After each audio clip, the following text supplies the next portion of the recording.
तो पिलाने मोर YouTube channel को तुमको पुणी स्वागत जनाऊँगी। तो आज भिडियो आम षष्ठ श्रेणी भूगोल बही अंटार्कटिका देशटीर समस्त प्रश्न उत्तर आलोचना करवा। तो प्रथम तार विषय वस्तु संबंधी सूचना जाना और तापर तार समस्त प्रश्न उत्तर आलोचना करवा। तो भिडियो आरंभ करने पूर्व तुम्हें जब चैनल प्रथम थर पहुँच चैनल को सब्सक्राइब कर दिया और बेल आइकन बटन को दबाई दियो। तो चलो तार विषय वस्तु संबंधी सूचना जाना तापर तार समस्त प्रश्न उत्तर आलोचना करवा। अंटार्कटिका महादेश दक्षिण मेरु को घेरी रही। अंटार्कटिका महादेश कौन दक्षिण मेरु को घेरी रही। यह महादेश पंचम बृहत्तम महादेश। यही अंटार्कटिका महादेशटी हूँ पंचम और 5 नंबर बृहत्तम महादेश। यह सब बेले बरफ द्वारा आवृत हो रही है। अंतर्जातीय चुक्तिनामा अनुसार यह खंड को भूखंड को यही अधिकार करें ना। पृथ्वी और महाकाश संबंधी गवेषणा विभिन्न देश एठारे गवेषणार गारनामा निर्माण करिसेंती। तो पृथ्वी विभिन्न संबंधी गवेषणा विभिन्न देश एठारे गवेषणागार निर्माण करिसेंती। भारत मध्य एठारे स्थायी गवेषणागार निर्माण करिछि। एगुड़िकर नाम दक्षिण गंगोत्री और मैत्री अटे। कौन कौन दक्षिण गंगोत्री और मैत्री। पूर्व अंटार्कटिका एक विस्तीर्ण बरफावृत मालभूमि। पश्चिम अंटार्कटिकार केतेक पर्वतमाला रही। अंटार्कटिकार भूपृष्ठ को पृथ्वीर शीतलतम स्थान। एठारे वर्ष सारा अत्यंत ठंडा अनुभूत हुए। एठारे कौन उद्भिद जन्मे ना। समुद्र कूल पेंगुइन पक्षी बहु संख्यार देखा जाती। एठारे स्थायी भाव में कहीं बसवास करती ना। बर्तमान तार समस्त प्रश्न उत्तर आलोचना करवा। प्रश्न नंबर 1 देछि निम्न प्रश्न गुड़िकर उत्तर दियो।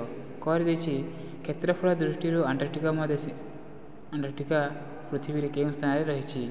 उत्तर हो क्षेत्रफल दृष्टि अंटार्कटिका पृथ्वी में पंचम स्थान अच्छी है। यह हूँ 5 नंबर महादेश बृहत्तम महादेश। प्रश्न नंबर ख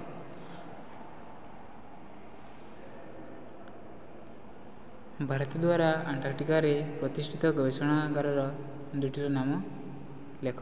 तो भारत द्वारा अंटार्कटिका प्रतिष्ठित होता 2टी गवेषणा केन्द्रगार नाम कौन। उत्तर हो भारत द्वारा अंटार्कटिका प्रतिष्ठित गवेषणागार दुईटर नाम है दक्षिण गंगोत्री और मैत्री। कौन दक्षिण गंगोत्री और मैत्री हूँ अंटार्कटिका प्रतिष्ठित होता भारतर गवेषणागार।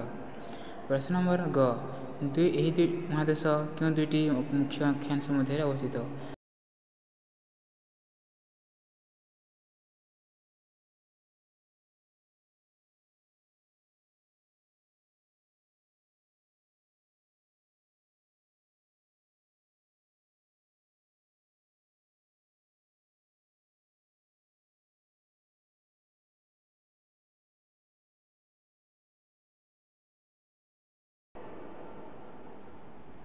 प्रश्न नंबर घ अंटार्कटिका को क्यों क्यों प्राकृतिक विभाग में विभक्त करा जायछि।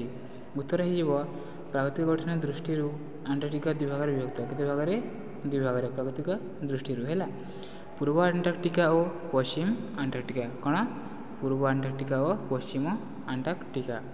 प्रश्न नंबर म अंटार्कटिकार जलवायु किभली। अंटार्कटिकार जलवायु किपरि केमिति थाए। उत्तर हो समग्र अंटार्कटिका महादेश में वर्ष सारा ठंडा अनुभूत हुए।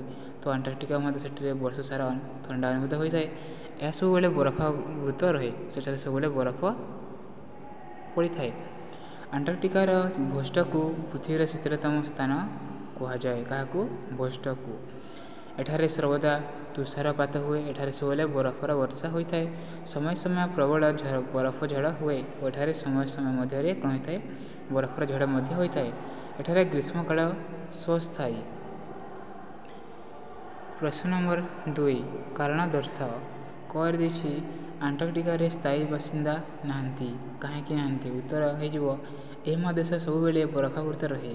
सर्वदा तुषारपात और समय समय मध्य प्रबल बरफ झड़ रही एठारे स्थायी बासिंदा नाहंती। एठारे कहीं लोक मैंने बास करती ना कारण एठारे सब बेले बरफावृत बरफ पड़ी थाए। एठारे बरफर वर्षा होता है और समय समय मध्य बरफर झड़ होता है। से लोक मैंने एठारे स्थायी बासिंदा हो रहती ना। प्रश्न नंबर ख खर देछि अंटार्कटिका अस्थायी बसती अच्छी। अंटार्कटिका अस्थायी बसती अच्छी अर्थात से स्थायी भाव में सब रहती ना कारण पृथ्वी और महाकाश संबंधी गवेषणा अंटार्कटिका विभिन्न देश और गवेषणा मान स्थापना करिसेंती। ଗବେଷଣା ଉଦ୍ଦେଶ୍ୟରେ ଯାଉଥିବା ଗବେଷକ ଓ ବୈଜ୍ଞାନିକମାନେ ସେଠାରେ ଅସ୍ଥାୟୀ ବସତି ସ୍ଥାପନ କରି ବସବାସ କରୁଥିବାରୁ ଆଣ୍ଟାର୍କଟିକାଠାରେ ଅସ୍ଥାୟୀ ବସତି ସ୍ଥାପନ ଦେଖାଯାଏ। ଯେଉଁମାନେ ଗବେଷକମାନେ ସେଠାରେ ଗବେଷଣା କରିବା ଉଦ୍ଦେଶ୍ୟରେ ଯାଇଥାନ୍ତି ଓ କିଛି ଦିନ ପାଇଁ ଅସ୍ଥାୟୀ ବସତି ସେଠାରେ ସ୍ଥାପନ କରିଥାନ୍ତି ଓ ସେଠାରେ ରହିଥାନ୍ତି। ପ୍ରଶ୍ନ ନମ୍ବର ଗରେ ଦେଇଛି ଆଣ୍ଟାର୍କଟିକା ମହାଦେଶ ସମଗ୍ର ପୃଥିବୀର ସାର୍ବଜନୀନ ସମ୍ପତ୍ତି। ଆଣ୍ଟାର୍କଟିକା ମହାଦେଶଟି ହେଉଛି ସମଗ୍ର ପୃଥିବୀର ସାର୍ବଜନୀନ ସମ୍ପତ୍ତି। କାରଣ ଉତ୍ତର ହୋଇଯିବ ଆନ୍ତର୍ଜାତିକ ଚୁକ୍ତିନାମା ଅନୁସାରେ ଆଣ୍ଟାର୍କଟିକା ମହାଦେଶକୁ କେହି ଅଧ୍ୟାହାର କରିପାରିବେ ନାହିଁ। ତ ଆନ୍ତର୍ଜାତିକ ଚୁକ୍ତିନାମା ହୋଇଛି, ସେହି ଅନୁସାରେ ଆଣ୍ଟାର୍କଟିକା ମହାଦେଶଟିକୁ କେହି ନିଜର ଅଧିକାରରେ କରିପାରିବେ ନାହିଁ। ପୃଥିବୀ ଓ ମହାକାଶ ସମ୍ବନ୍ଧୀୟ ଗବେଷଣା ପାଇଁ ବିଭିନ୍ନ ଦେଶ ଏଠାରେ ଗବେଷଣାଗାରମାନ ନିର୍ମାଣ କରିଛନ୍ତି ଓ ଏଠାରେ କ'ଣ କରାଯାଏ? ପୃଥିବୀ ଓ ମହାକାଶ ସମ୍ବନ୍ଧୀୟ ଗବେଷଣା ପାଇଁ ହେଲା ଏଠାରେ କ'ଣ କରନ୍ତି? ବିଭିନ୍ନ ଦେଶର ଗବେଷକମାନେ ଏଠାରେ ଗବେଷଣାଗାରମାନ ନିର୍ମାଣ କରିଛନ୍ତି। ତେଣୁ ଆଣ୍ଟାର୍କଟିକା ମହାଦେଶ ସମଗ୍ର ପୃଥିବୀର ଏକ ସାର୍ବଜନୀନ ସମ୍ପତ୍ତି ରୂପେ ବିବେଚିତ ହେଉଛି।